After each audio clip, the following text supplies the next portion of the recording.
Sir, બહારથી ઘરે આવ્યા પછી ફેસ અચાનક ડાર્ક કેમ લાગે છે? ઘણા લોકો નોટિસ કરે છે કે બહાર જઈને આવ્યા પછી ફેસ ડલ, ઓઇલી અથવા ડાર્ક દેખાવા લાગે છે. પણ શું ખરેખર સ્કિનનો રંગ ડાર્ક થઈ જાય છે? ના. આ પાછળ ઘણા કારણો હોઈ શકે છે. પહેલું, સન એક્સપોઝર. સૂર્યની યુવી રેઝ સ્કિન પર ટેનિંગ અને પિગમેન્ટેશન ક્રિએટ કરી શકે છે.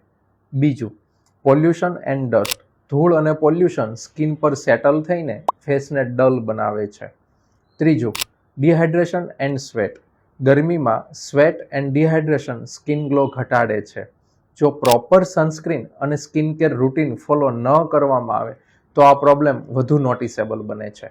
હેલ્ધી ગ્લોઈંગ સ્કિન માટે daily sunscreen, gentle face wash and proper hydration ખૂબ જ જરૂરી છે. સ્કિન ડલનેસને ઇગ્નોર ન કરો, તમારી સ્કિનને ડેઇલી પ્રોટેક્શન આપો. આવી જ સ્કિન કેર ટિપ્સ જાણવા માટે અમારા પેજને ફોલો કરો.